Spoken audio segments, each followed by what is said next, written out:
I'm aware and beware. Thank you. I never wanted anything else when I was leaving school. I just wanted to be a shop assistant. I used to play shop with my younger brother, and I was always the shop assistant, and he had to be the customer, you know. The customers were, to me, quite impressive, indeed quite intimidating, because they all spoke with beautiful non-Midland accents, which I constantly tried to copy, sometimes disastrously. So this was, to me, like going to another world. How well I remember going through those revolving doors into this other world. The air is laden with all the perfumes of Arabia, most of which, of course, we'll test out on ourselves. You're free to loiter in the many rooms of this mansion all day long, with not a penny in your pocket. Dream as you flick through the designer labels, rummage in the bargain basement, browse among the books, stare mesmerised at the moving pictures on the rows of television sets, taste the pancake tossed by the demonstrator in a frying pan to beat all frying pans, then buy a tube of toothpaste or a 3-piece sweet.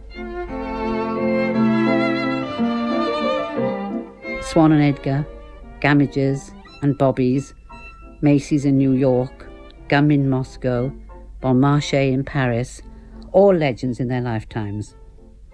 If you want to shop, a department store is the most glamorous way to do it. Mohammed Al-Fayed, owner of Harrods, called it retail theatre. There's no doubt that there's something theatrical about a big store. Gordon Honeycomb is the author of the definitive guide to Selfridges. The attitudes of the staff, they don't see themselves as actors, but they do see themselves as if they're putting on a performance for the people that they're serving. They have roles to play. So it's not difficult for that kind of attitude to become a television comedy series, after all, like Are You Being Served? And that extravagance of manner, the colourful situations that arise, are not so actually far removed from the real thing. Ground floor perfumery, stationery and leather goods, wigs and haberdashery, kitchenware and food going up. We were over £600 down again last week. Now, why is this? Well, I know the answer to that. People aren't spending so much money. Yes, that could have something to do with it. Not even looking like they used to. I mean, there was a time when you'd go up to a customer and say, "Excuse me, sir, are you being served?" And they'd say, "No, just looking." Now they don't even come in. It's most frustrating, isn't it? Most frustrating. Trousers are at a complete standstill. You're lucky to get your tape up once a day. It's 25 years since Are You Being Served first appeared on our television screens, but how close is this sitcom to the real thing? Mr. Tim, as he's known to his staff, is the joint managing director of Bratton Evans in the Cheshire town of Northwich. The departments themselves and the service is still much the same. We perhaps don't have a Mr. Peacock standing at the front door, but in days of yore we did. My grandfather is renowned for being the man standing on the front door, opening the door and greeting all his customers by name. Happily, we have slightly more customers these days, and unfortunately, I wouldn't know all the names. It was a far cry from Grace Brothers when the world's first department store, the Bon Marché, opened in Paris in 1850. It was a palatial building of iron and glass, filled with every imaginable commodity. Émile Zola claimed that it represented democratized luxury, turning shopping into a glamorous entertainment in which everyone could participate. Dr. Bill Lancaster is reader in social history at the University of Northumbria. In Paris, the first great Parisian department store, the Bon Marché in the left bank, the founder Aristide Boucicaut had been to one of the great exhibitions in Paris, and he'd been walking up and down the aisles, and the Parisian exhibitions were the first ones to put prices on the articles, and he was in a melee of a crowd, and he got to a corner, he turned, and he found himself lost, but surrounded by all these luxury items with the prices on. There was that sense of the fear of being lost in a crowd and the excitement of seeing the objects, and he noted how these objects were becoming embedded in his mind, and what he wanted to do was recreate that experience in a store. So he got Eiffel, the great exhibition architect, to build his store on the left bank, and he designed it deliberately so that you would get lost. But also, he introduced the concept of what Zola called democratic luxury. Anybody could go in and walk around. You would not be greeted by a floor walker. What he was particularly keen about was getting a large crowd in there so you could get the buzz and the excitement of an exhibition, and also bombard you with images of his products. And he used to say, come in, wander around, I don't care if you don't buy, because he knew that you would see something and be back the next week to buy it. Émile Zola took Bon Marché as the model for his novel, The Lady's Paradise. The owner of the store, Moret, is a seducer of women, after their bodies and after their money. Moret's sole passion was the conquest of woman. He wanted her to be queen in his shop. He had built this temple for her in order to hold her at his mercy. His tactics were to intoxicate her with amorous attentions, to trade on her desires, and to exploit her excitement. He racked his brains night and day for new ideas. Already, to spare delicate ladies the trouble of climbing the stairs, he had installed 2 lifts lined with velvet. In addition, he had just opened a buffet, where fruit cordials and biscuits were served free of charge, and a reading room, a colossal gallery decorated with excessive luxury, in which he even ventured to hold picture exhibitions. A temple to women indeed. Department stores have always had an air of sex about them, something a tiny bit naughty. The Victorians believed that they were hotbeds of vice, where unaccompanied women went to meet their lovers, where female customers flirted with handsome male shop assistants, and where managers pressed their unwelcome attentions on impressionable young girls from the regions. Me and my friends in our teens used to get in the lift of the local department store so we could hear the lift attendant announce lingerie, at which point we would collapse in fits of giggles. As the Bon Marché opened its doors in Paris, department stores were springing up around this country, although the coveted title of Britain's first department store is hotly contested. There's a bit of rivalry, for example, between Kendall Milne in Manchester and Bainbridge's in Newcastle about who was actually the first. The work I've done indicates that Bainbridge's probably beat them by about 6 weeks. Behind these 2 pioneers, we have emerging department stores in Liverpool, Glasgow, and other North British cities. Their market was the new commercial lower middle class. This was a new social group which had to distinguish themselves from the working classes and had to speak the language of the boss, and they also had to develop a new lifestyle. And those people couldn't afford to go to the very expensive drapers' shops where nothing was priced. And the department stores really took off because they used to display their goods with the prices on, so the low middle class housewife could go in there in safety, knowing that she could budget and she could predict what the things were going to cost. And places like Kendall Milne's and Bainbridge's, they recognised this new market, and what they did, they moved away from traditional drapery. So instead of just selling textiles, they'd start selling ribbons and curtain rods, and then they'd move on to furniture and carpets and chairs and so on.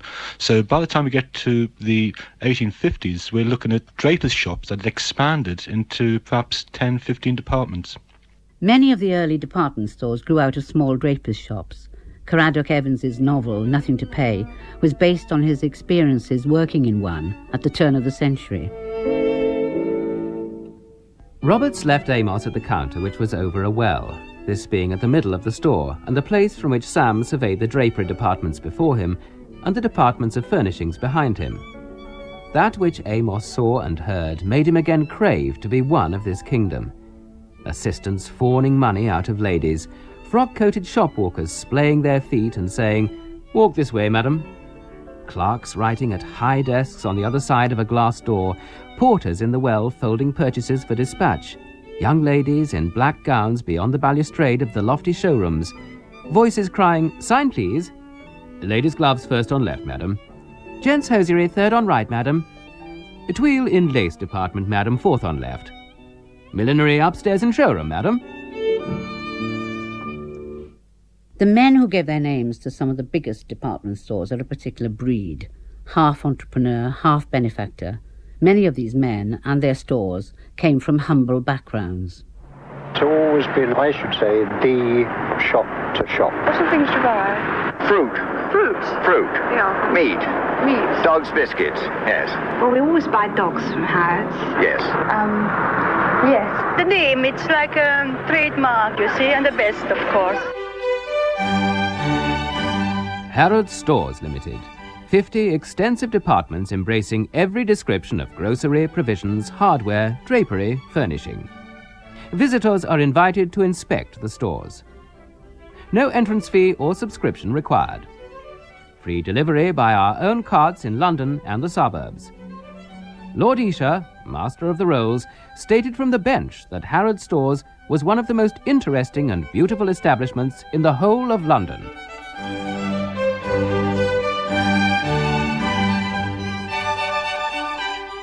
Harrods is one of the most famous department stores in the world.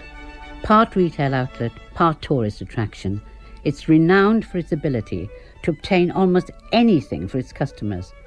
In 1919, it sold its first aeroplane. Noel Coward's friends bought him an alligator in the 50s, and in 1967, Gertie, a baby Indian elephant, was purchased as a gift for Ronald Reagan. Harrods has become a byword for extravagance and luxury, but things were very different in the last century. Harrods is interesting because, you all think Harrods is a totally posh shop. It actually started life as a pork butcher's in Cable Street, Stepney. And there was a pork butcher at Knightsbridge who owed him some money, who went bankrupt, and Harrod inherited this pork butcher's shop. So that humble pork butcher's shop started moving into selling things like fancy tea and what have you for the local residents. And it actually stared off as a food shop. I've got the crispy one. Oh, the nutty ones, you mean? The nutty ones? Macaroons. All right. They're very nice. And mint? Yes. And then what about cherries? And I haven't a cherry, I'm sorry. I have a caramel. What are these ones up here? The big players in London at the turn of the century was Dickens and Jones, Harrods, Whiteley's, which had just been overtaken by Harrods, Marshall and Snellgrove, and of course Debenhams. But the real revolution in London comes in 1909 when Selfridge arrives from Chicago. We have every pleasure in announcing that the formal opening of our premises, London's newest shopping centre, begins today and continues throughout the week. We wish it to be clearly understood that our invitation is to the whole British public and that visitors from overseas are welcome, and that the pleasures of shopping as well as those of sightseeing begin from the opening hour. Selfridge's in Oxford Street was built in magnificent classical style, open to everyone. Gordon Honeycomb. Selfridge's was actually opened in London, in Oxford Street, on the 15th of March 1909. It was a very wet and windy day. It was very cold. At 9 a.m., a bugler stepped onto the balcony and blew a blast. On the roof, Gordon Selfridge and his young son raised the house flag. There were hundreds of people waiting outside to get in. They'd been intrigued for some time by what was actually happening in Oxford Street, because the place didn't seem like a store. It seemed more like a hotel than a shop. It was rather a wondrous place, and when the people went inside the new store, which only occupied a third of the present facade of Selfridge's at the eastern end, the new store had 8 floors, 3 of which were actually below the level of the street, 9 passenger lifts, 100 departments, which included a first aid room, a bureau de change, bureau of information, railway, steamship and theatre booking offices, a post office, a savings bank, a barber shop, a book department, which was something special then, a luncheon hall and a tea garden, not to mention a library and silence room, which amused the gentlemen who went in there because there was a sign saying, "Ladies will refrain from conversation." Selfridges tapped into the growing emancipation of women in the early part of this century. They sold suffragette tea mugs, and the suffragette standard fluttered from the store's flagpole. Gordon Selfridge was a master showman. Within 5 months of opening his store, he rented the monoplane in which Blériot had just crossed the Channel. It was exhibited for free in the basement. In-store demonstrations included an automatic telephone exchange, vacuum ice machines and X-rays. String quartets played throughout the store. There was a roof garden on the top of Selfridge's for many years. It had a target range, a golf practice range, also an ice rink, and there was a very wild and notorious costume ball which was held on the roof in July 1913, attended by hundreds of people, including a lot of politicians and sort of stars of the music hall and theatre, etc., where the latest dance sensation was demonstrated, the tango.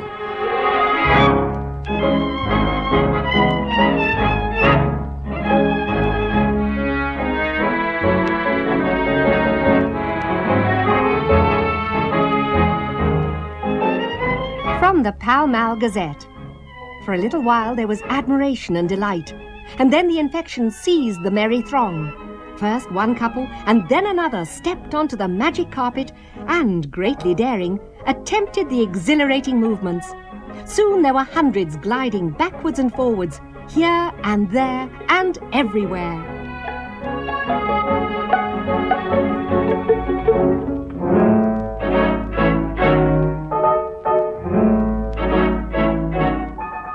Until the advent of Gordon Selfridge, store windows were merely used as selling places into which the goods were crammed. There was no idea of design, or composition, or lighting.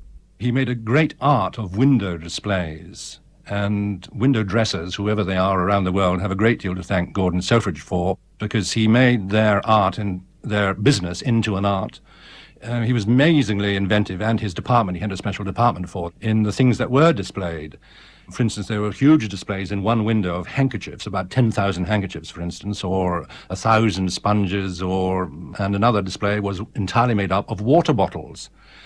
At one point, he had 10 tortoises in one window, each with a letter of the name of the store on its back. These tortoises sort of milled around in this window, and the first person who saw them lined up so that they actually spelt out the name Selfridge was awarded with £100.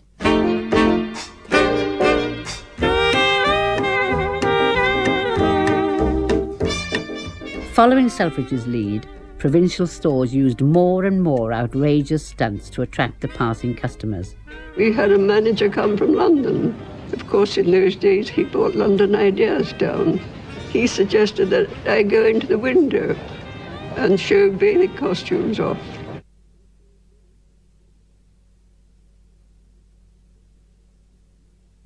Put a little black mask over my eyes. And I used to go in and sit in a deck chair. People would sort of go by like that, and then they'd see something move, which they thought was a dummy, and of course they all stopped and looked. The pavement used to get so crowded that we had a complaint that I was not to go into the window for more than 3 minutes at a time.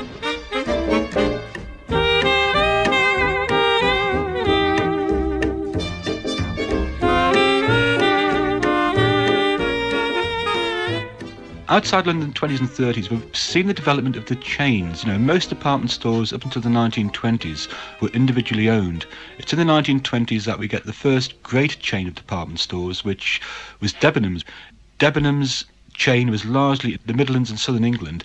In Scotland, in the same period, we see the rise of the House of Fraser. And by the late 1930s, we begin to see department stores clustering into large groups that we're familiar with today. Alongside this were some very, very tenacious companies which refused to join these larger groups. They're all over the country, and they still are very, very prosperous. We have Beals of Bournemouth, for example, Beatties of Wolverhampton, Bentles of Kingston, and of course Phoenix. The glass hat, here today at Phoenix. Sensational introduction from Paris. A glass hat, transparent, glinting, with a picture brim to see your eyes and curls, but pliable and stitched with a band of soft blue velvet. A romantically lovely hat, rushed from Paris to London, from London to Phoenix, to you. See it today in the French Hat Salon. Fenwick Limited, Newcastle on Tyne.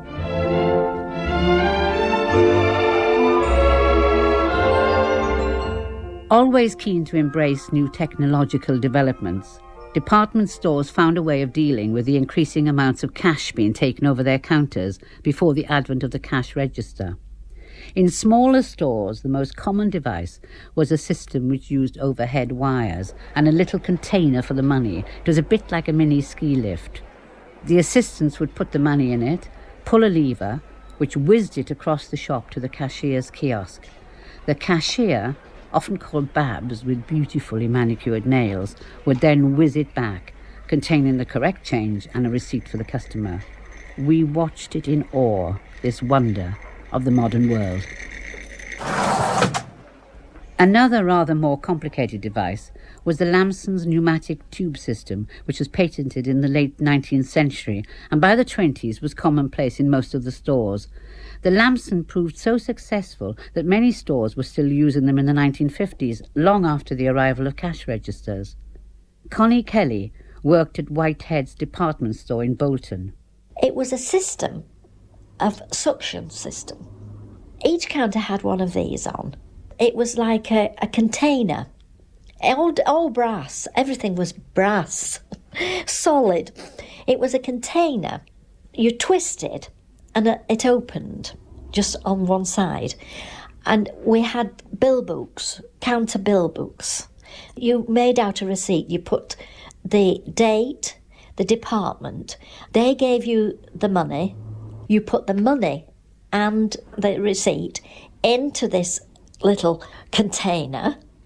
You twisted it to seal it. Then you lift a little trapdoor and put the container in. And believe me, the suction was really enormous. It took it straight out of your hands. We had this lady, and we used to have a photography department. She was our photographer. She had always had these chiffon scarves draped round her neck. I can see it now. It was bright gold. And she just leant forward, opened the cash chute. She turned round to say something. She was putting the container in it, and her scarf went as well. Well, she jammed the whole works. More stores meant more jobs. Sales staff were recruited from around the country. There were exacting regulations for their staff, including a very strict dress code. Did you have to wear anything special in those early days? Yes, in those days we had to wear a white shirt, black tie, striped trousers and a frock coat before we were allowed to serve a customer. And this when you were quite young? Oh yes, quite young. I wore a frock coat when I was 19, 20. When did you stop wearing a frock coat? Can you remember that? Well, after the First World War, they went out of fashion altogether. You had to wear black and black only. If you did wear jewellery, very discreet jewellery, because we had one member of the staff came one day in just a single diamante necklace. Well, that's a bit glittery, as you know. She was told to take it off. Things were stricter in those days for staff. There was no congregating and chatting. I can remember in the fashion department, there would be one girl sort of standing behind a rail of the raincoats and another one standing behind a rail about 20 yards away, and they'd be calling to one another very quietly. You didn't stand and chat. Everything was, shoulders were brushed and everything was polished, and the staff did this. Well, I don't know why we were, but we all did have a number. Mine was 611, my friend was 129, and we just automatically called ourselves with that, even when we were at home sometimes. And even, I remember when we used to go into the pictures and I would say, oh, here's a seat 129, and it used to sound as though we'd come from prison or something. The only time I was pulled over the coals was certain departments had different coloured dresses, and ours, for the china and glass, was between a Rhine and a rust. Well, one day I went out, and it was just when coloured shoes had come in, and I went into Dulce's, and there was a pair of shoes the same colour as my dress. I got back into the department about 2:30. Before 3:30, I was called into the staff office. Miss Harvey was the staff controller then. She said, "You know what you're here for, Donnelly, don't you?" And I just said, "No." And she just looked down. I said, "But they match my dress." She said, "Go back and put your black ones on." The classic opening gambit of "Are you being served?" was just one of the ways that sales staff were taught to approach the potential customer. I suppose in those days too, the assistants made a bigger effort to, can I use the word, accost customers to try and get them to buy? Yes, but I prefer to use the introduction. When a customer came in, you introduced your lines to them. They were never left to themselves for too long. inasmuch that they wanted attention anyway. Today, the customer, when they come in, they want to browse and look around and decide for themselves. The first thing you teach them is to smile, to make the customer feel welcome. Never say, "Can I help you?" because that encourages a negative reply. Too easily they can say, "No, thank you." Whereas if you say to them, if you see them standing in front of a dress, you can say, "That colour would suit you, madam," you know, this sort of thing. This is the right approach. I can't ever say that you were sort of looked down on or you know, regarded, "Oh, she's only a shop assistant," or anything like that. You always obviously got the odd one that was the sort of snooty one and, "Come along, I'm waiting," you know, that sort of thing. Will you show this lady some cardigans, please? Certainly. Yes. What colour would you like, though? Have you anything in powder blue? Yes. The way you spoke to the customer was always taken into consideration. You weren't allowed to say, "Can I help you?" If you'd say, "Can I help you?" that was all wrong. You had to just go up and say, "Are you interested in this? Can I be of any assistance?"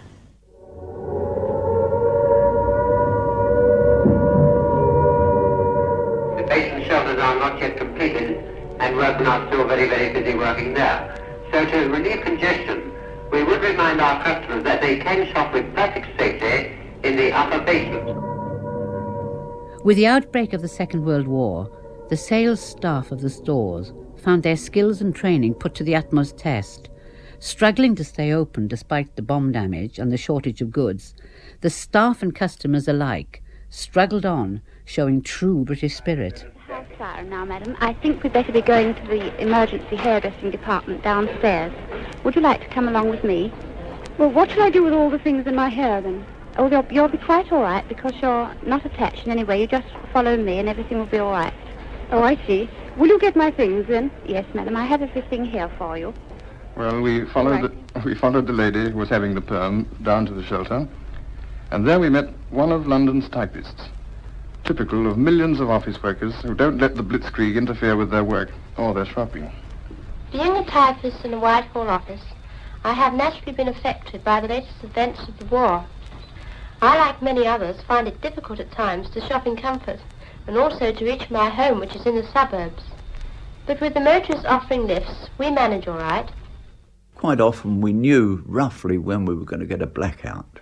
It would be one side of the road one day and us the next. So we got to know roughly when we were going to get a blackout, so we put the gas lights on, you see. But without electricity, of course, everything stops. We had a lift, one lift at the front of the store, which, of course, stopped. And if there were people in it halfway between floors, we used to have to go up to the top floor where the motor was and hand wind it down so the people could get out. During the war, we couldn't wrap any goods. We weren't allowed to use paper. We used to get paper delivered from the manufacturers in brown paper parcels with string round. We used to hang on to the paper and hang on to the string, tie the string in little knots and make balls of string with this. If anyone bought a corset, we would put it under the counter and quickly wrap it up in some brown paper and say, "Put it away quickly in your shopping bag." Times were difficult for everyone. Shortages of materials and rationing meant that the department stores were hard hit. Conscious of the need to extend their range of customers, they began to look around for ways of attracting the kind of clientele that would have normally shopped elsewhere. In 1946, Browns of Chester, the self-styled Harrods of the North, employed a team of mass observation investigators to advise them on how to make the store more appealing. Browns, in a sense, invented the Shire town as a shopping experience, but it had a very, very exclusive clientele. After the war, the managing director of Browns realised that the huge shift in income distribution was going to affect him adversely, so he hired the market research company Mass Observation to bring a team of researchers into Chester, and they masqueraded as customers, and some of them were employed as workers. And what they did was write reports for Browns of Chester, advising them how to attract working class customers. from a working-class woman in her 40s. If you want a blouse, I should definitely try Brown's. I know it looks very smart from the outside, but inside you'd be surprised. It's not very expensive. It's not more expensive than any other shop, and it's one of the best. The best, really, I should say. I was in there myself yesterday, buying a dress length. You go in, don't be afraid. People say the assistants there are nicer than anywhere else. They're so helpful, you see. You go in and wander round. You don't have to buy anything. The restaurant Brown's in Chester in the 1950s started offering fish and chips, except of course they called it breaded fillet of cod and French fried potatoes and garden peas. But these were things which were designed to lure in the working class customer, and they were quite successful at it. We are Cheshire people. My family have lived here for 100 years at least. We've been brought up to go to Brown's. My mother got her trousseau there, and my grandmother. It's not what it used to be. Once upon a time I went there to meet my friends, but now you meet the people from the back streets there. Of course, they're the people who have the money now.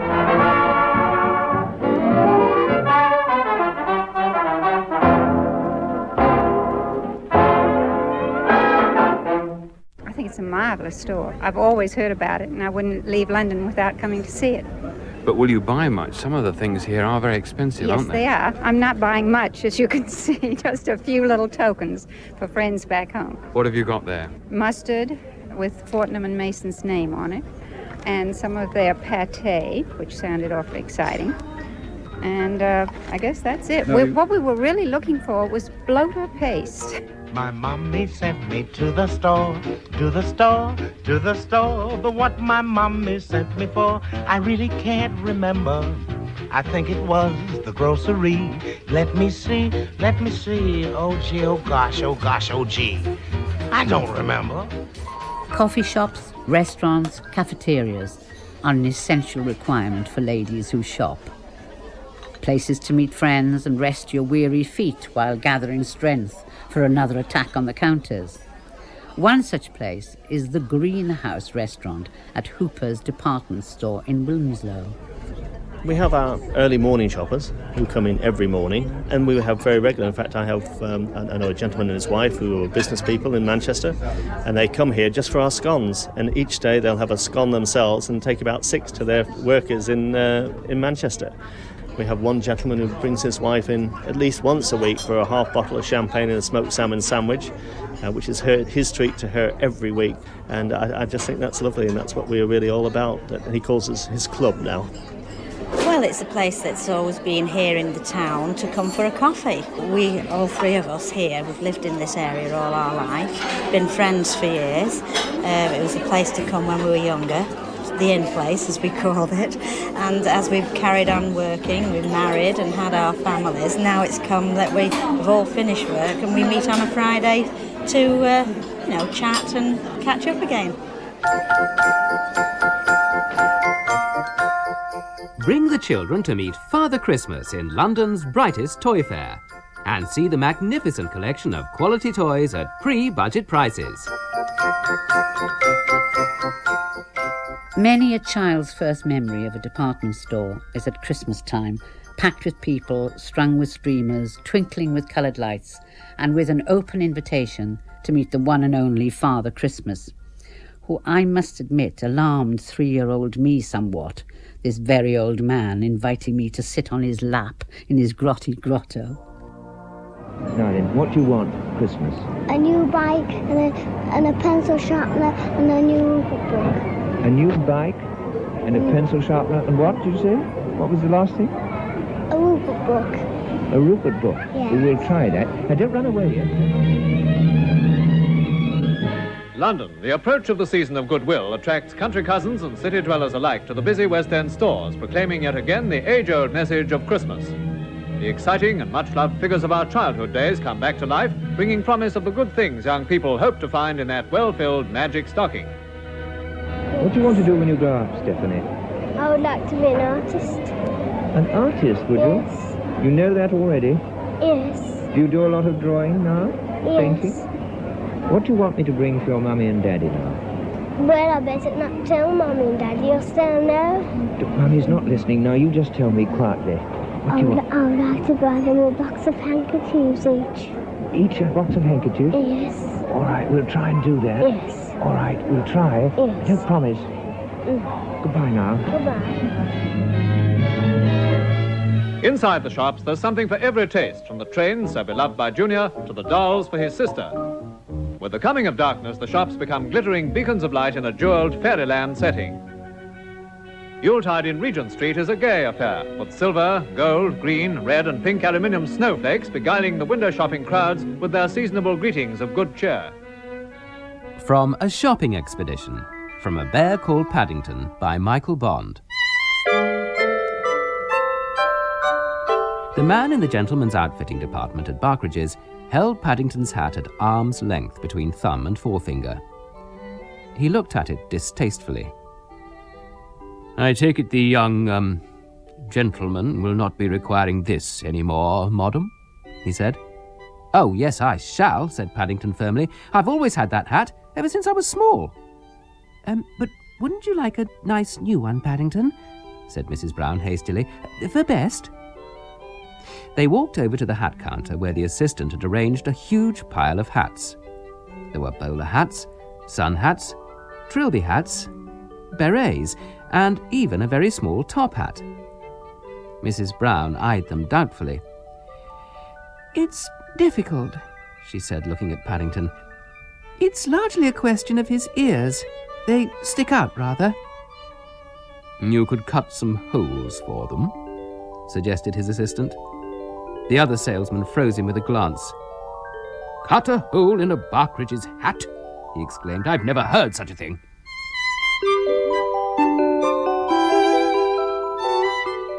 With department stores so much a part of our everyday lives, it's no wonder that they're reflected in fiction and comedy programmes. Are You Being Served? Absolutely Fabulous, Underwoods in the Archers, and The Diary of a Provincial Lady by E.M. Delafield. June the 28th. Go to large establishment which is having a sale in order to buy sheets. Find, to my horror, that I return having not only bought sheets, but blue lace tea gown, 6 pads of writing paper, ruled, small hair slide, remnant of red brocade, and reversible black and white bath mat with slight flaw in it.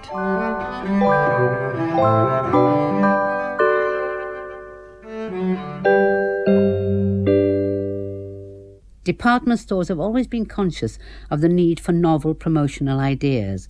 All kinds of attractions are offered to tempt potential customers into the store. Harrods go back into history. We are something of an institution and a very old store. But at the same time, I think we are very promotion-minded. At the present moment, we have got in our central hall a beautiful bride's promotion, where we have got a vintage silver-plated Rolls-Royce and a silver-plated chauffeur to match.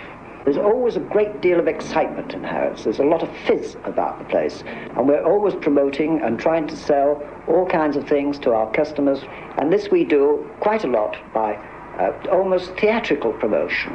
Space 1999 has landed at Selfridges. Battles in deep space. Moonbase City.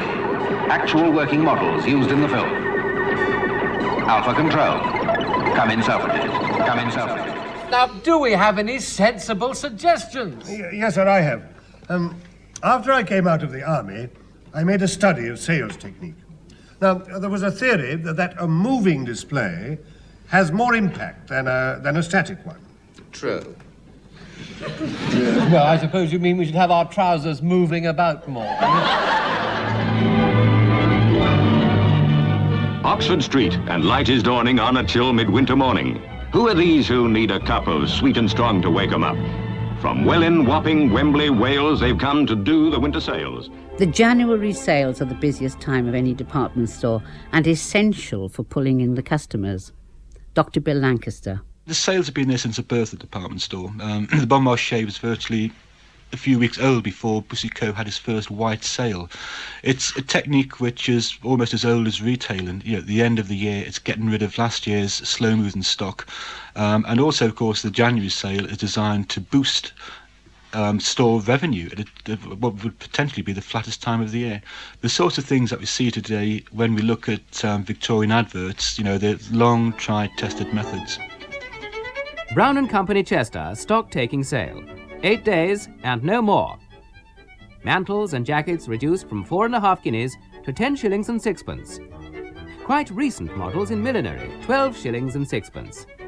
Ladies' combinations, 5 shillings.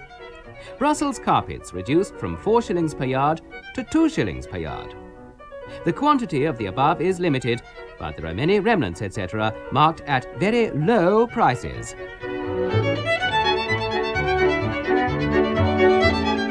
These tried and tested methods were successful, attracting so many people that sales staff at the stores found themselves besieged by the invading army of bargain hunters. We'd always had queues outside. Connie Kelly. And you heard the doors open. A buzzer would go or something to this effect.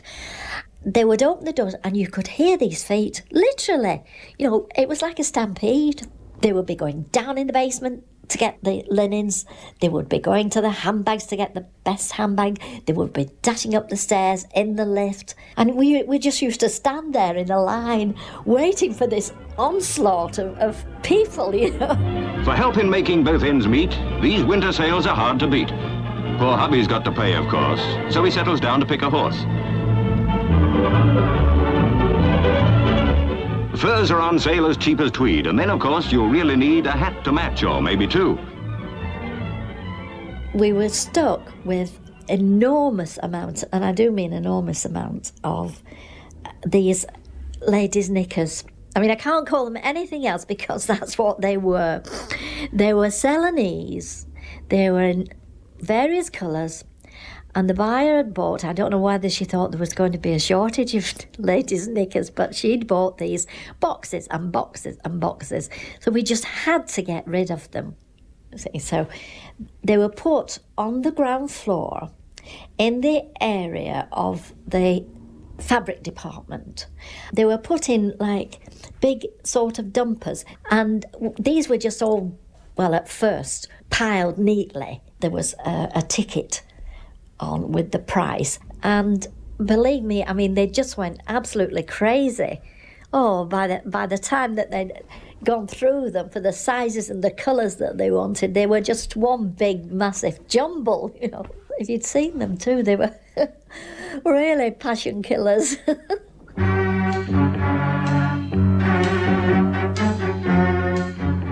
As the 60s dawned and London swung, department stores found themselves left behind by the fashion explosion of the 60s. Boutiques sprang up all around the country, and the department stores attempted to throw off their safe, sensible images and cash in on the booming teenage market by opening their own in-house boutiques. You're out of touch, my baby, my poor fashion baby. I said,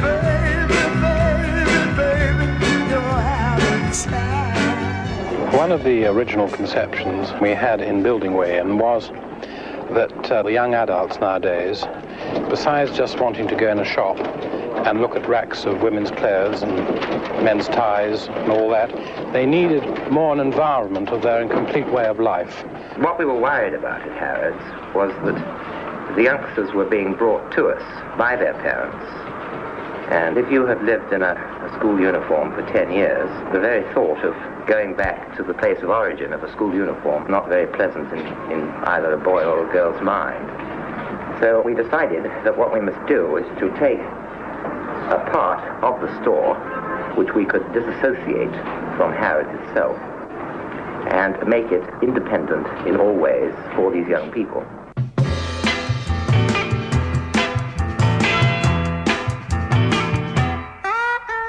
Women's Wear Daily, June 1966.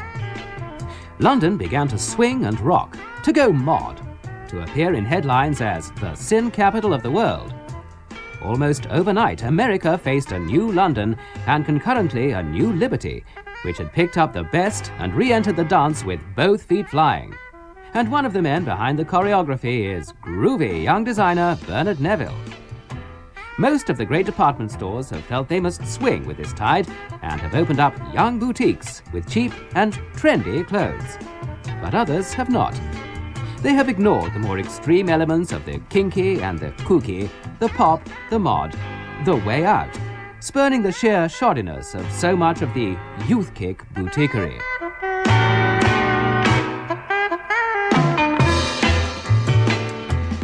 Ironically, whilst the department stores tried to ape the trendy London boutiques, one of the most successful, Biba, moved into a department store.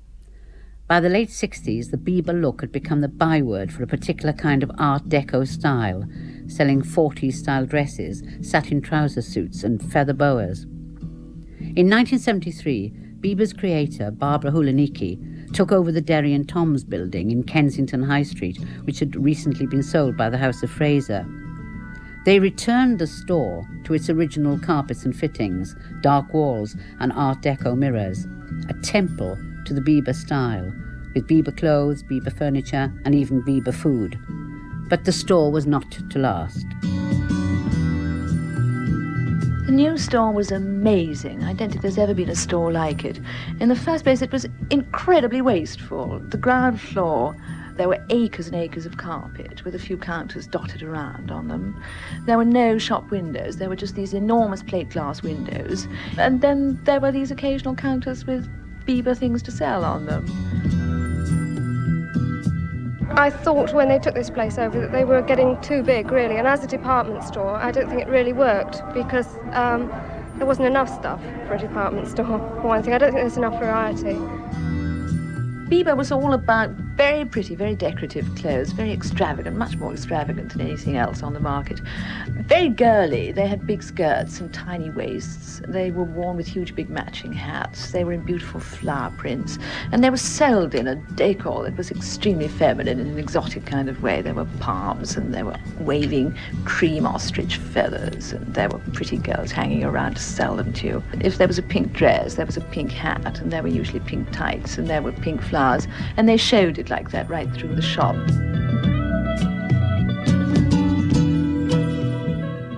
The rise of the chain stores in the British high streets caused concern, and across the Atlantic there was another threat to the stores, the advent of the shopping mall. A park for 6,000 cars. Just one of the attractions of Yorkdale Plaza, Canada's biggest all-under-one-roof shopping centre. It was open in time for Toronto's Christmas spending spree. And as soon as that slowed down a bit, films were taken to give the rest of the world a chance to see it all. Take a deep breath and look forward to the time when every big city has a place like this. It all adds up to a very good selling policy. By the time you've had a real look round, you have to leave if you want any evening left. The amount you've spent may horrify you, but the store company will be very happy indeed.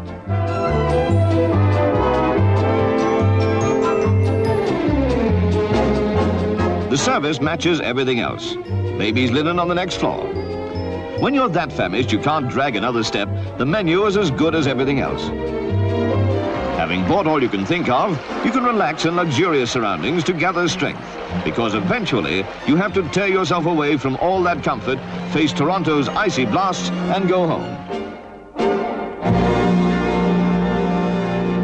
The 70s and 80s were a tough time for the department stores. Many of the small town centre stores closed as their customers moved on, lured by the out-of-town shopping malls. The ones that did survive made great efforts to revamp their image. They extended their range of products and stripped away the veneer of the 60s. The department stores had to compete and they had to go down market.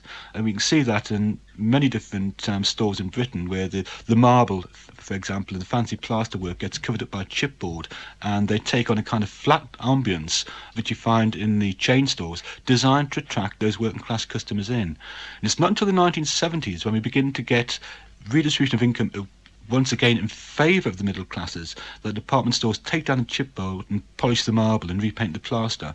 And if you think of some of the great grand magasins in Britain, France and indeed America, which have gone through very major refurbishments over the last 15 years, that's an indication of that shift in income towards the middle classes and the attempt to make the department store something, a rather special experience for those types of customers.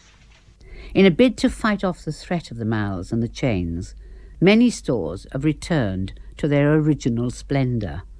The look of a store is as important as what you can buy there. An American designer says that design is a silent salesman.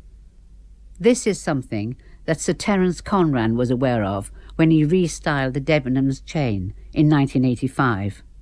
First of all, trying to take the street into the store, not the usual barrier of rows of dull entrance doors. Secondly, opening up the roof of the store so that you let the light in. Thirdly, cutting a hole right the way through the store, cutting out the floors, a space. And in this space, you put escalators, lifts, so that when you come into the store from the street, you immediately look up, you see the sky up above, and you see the different floors with their different merchandise on them. Really, it's getting back to the principles of the old department stores. If you go to the Galeries Lafayette, Bon Marché, or something like that in Paris, you'll find that's how they were originally constructed, so that when a customer came in, that they knew that there was life after the ground floor. The retail chain and fabrics group Liberty has announced the closure of 20 branches. It'll concentrate its business on its main store in Regent Street in central London and its shops at airports. 350 staff will be made redundant.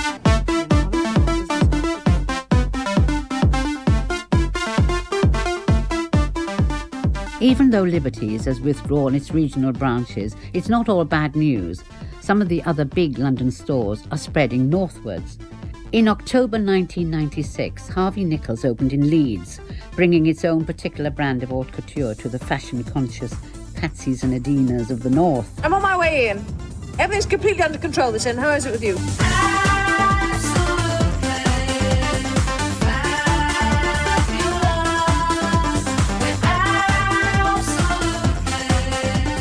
Just do your best, darling. I'm rushing. Bye. Are you going straight to the office? Yes.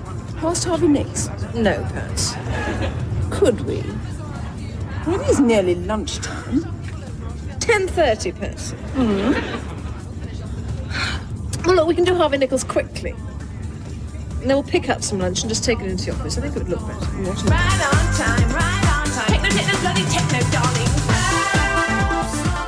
Since the 1970s, what the department stores have realised is that the generation which, if you like, were the creators of the Cultural Revolution of the 1960s, is a generation that's absolutely obsessed with style.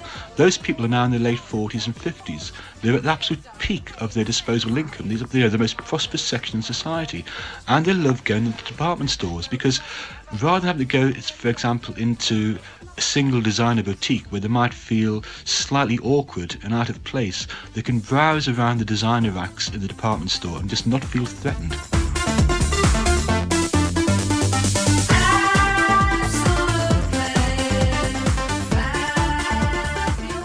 If you want to shop, a department store is the most glamorous way to do it. Selfridges have opened their doors to the world and are now on the internet with their own website. You can now surf till you sink. There's two ways that you can surf the store guide or search the store guide. You can use it as if it's a lift. You have numbers through 5 down to lower ground, or you can search it by alphabetically. As you click on the This Week advert, you go into our calendar of events. This shows 3 months worth of information about what's happening in the store. So is this new technology yet another threat to the town centre department store? Will more closures result as people stay at home and browse the internet? Stuart Hampson is the chairman of the John Lewis Partnership. And we talk about people surfing the internet and sitting at their home computer doing home shopping. And I've no doubt that as the years go by, there will be more of that. But I also firmly believe that the social activity of shopping is a very important and long-lasting experience that people will want to enjoy. It's a very important part of social life.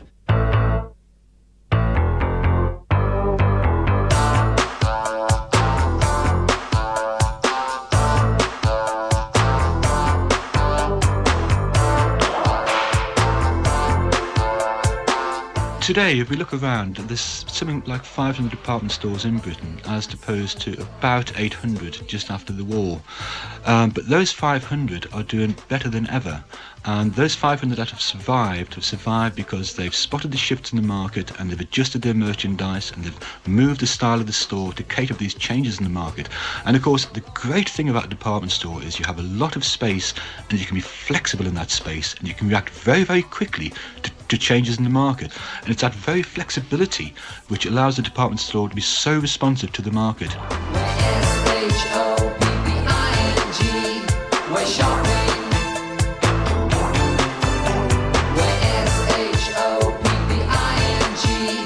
We're shopping, we're shopping, we're shopping, we're shopping, we're shopping, we're shopping.